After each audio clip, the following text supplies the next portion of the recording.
So in today's video, I'm going to show you how to make a personalized watercolor star map poster. These are really quick to make in Procreate and are perfect as gifts, and you could also sell them in your Etsy store. So this time the watercolor effect is coming from the Forester watercolor paper texture, and I'm also using the brushes in the Alpine Forest kit, but really I think this technique is pretty universal and you could use any brush or texture to do it. So I'm going to start with the fuzzy round brush and a pretty saturated blue tone, and I want to make a background wash. So I'm going to try to make a fade where it starts quite dark and then gets lighter as it goes down. And after that, I'm going to switch to the water blender brush. I think the misty one is good for this, and I'm going to go over it again kind of side to side and try to smooth this out. I tried to leave a lot of interesting blotchiness behind, and also at the bottom, this is where the text for the poster is going to be, so I tried to make that light and faded so the text is easier to read.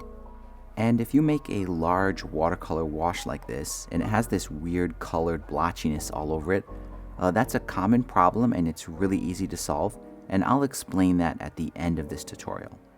Now this next step is optional, but I want to add some more interesting texture to this wash. And I'm going to do that with the salted watercolor brushes. So I'm going to make a new layer above my background. I'll choose pure white. Then I'll open up the salted watercolor brush kit. And I think I'll use the sea salt scatter brush and just go over this to add a kind of a salted watercolor effect. Now the salted effect looks pretty good, but I think it's too strong. I still want to be able to see the stars when I add those later. So I'll just lighten the opacity to kind of lighten that effect. There we go. And once the background wash is all done, we can move on and actually add in the star map itself. So to do that, I'm going to go over to Safari, and I'm going to go to this website called Heavens Above, and this will let you create a custom star map based on a location and a date and a time. I guess the main trick for using this website is, first, you have to set your location over here, and that website itself I think is pretty intuitive. Just the location thing is kind of weird. So I'm going to set the location first. There we go. And then I'll go down here to update, and that will update the location and return us back to the front page. Now to go to the actual chart itself, look down here under astronomy. It says interactive sky chart. I'm going to tap on that, and it will remember our location that we set earlier up here. Then we can enter in the date and time manually. And after the time is set, you can do update, and that will immediately update the star map. Next, I'm going to scroll down, and you're probably going to see all these options switched on like that. And I recommend turning all of them off except the constellation lines. And now that the star map is all set, I'm going to go over here to the little printer icon and tap on that. That's going to open a new tab here. And this is the star map with all the graphics and stuff kind of removed. And I want to take a screenshot of this star map. Now it doesn't work in this horizontal orientation. So what I'm going to do is turn my iPad sideways so I can see the full star map. Then I'll zoom in and fit it to my screen. Then I can snap a screenshot of that.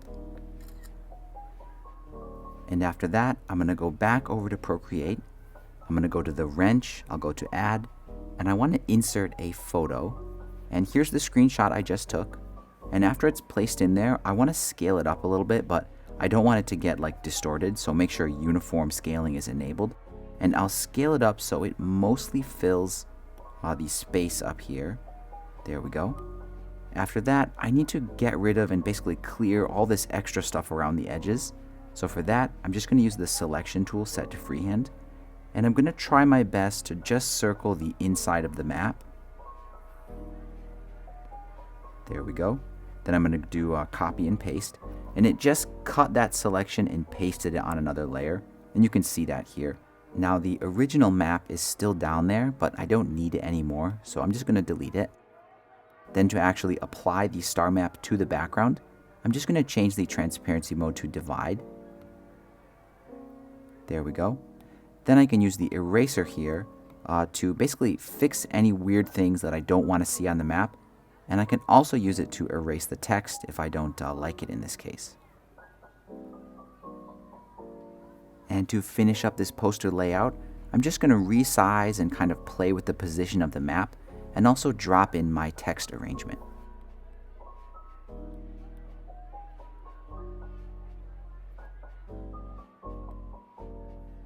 And there we go. The poster here is all done.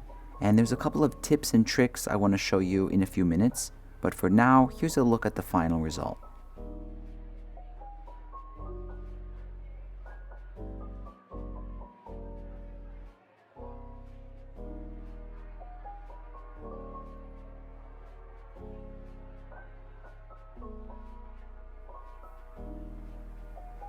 So the first thing I want to show you is how to make the star map lines thicker. So that's pretty easy. What I'm going to do is make sure that the actual map is selected. Then I'm going to go to my adjustments, Gaussian blur, and I'm just going to blur it a tiny bit, maybe like 3 or 4%. There we go. Next, I'm going to go back to the adjustments, but I'll go to curves this time. And if I just grab this bottom node and shift it over here to the right, you can see it will kind of widen the lines to match the Gaussian blur effect. And that's just an easy way to make everything thicker and easier to see. The second thing I want to show you is that sometimes you'll get a very faded kind of circle around the map. And if you don't want that, it's also really easy to remove. Make sure the star map is selected. Then this time go to the hue, saturation, and brightness adjustment and just brighten the star map like 1 or 2%, and that kind of faded white area will disappear. And the last thing I want to show you is that color blotchiness issue that I mentioned at the beginning of this video. So I'll clear all this away and show you an example of what that looks like. So hopefully you can see this clearly. There are just these weird areas that have this yellowish or greenish tone. In some areas it even looks kind of red. And what this is what's called color noise. And this is an effect that's part of most of the paper textures. And if you want to remove it, all you have to do is just open the layers panel and then open the group with the watercolor texture effect in it. Then down here, there'll be another group inside. So basically just open it all the way up and then look, and you'll see one of these layers in here has a little bit of color in it. Usually it's the one called main texture, but it might have a different name. So what you want to do is remove the color from that layer. So first, you need to unlock that layer, then select it, go to hue, saturation, and brightness, and just lower the saturation, maybe to around 5 or 10%, and that blotchiness will totally go away. And there we go, that pretty much wraps it up.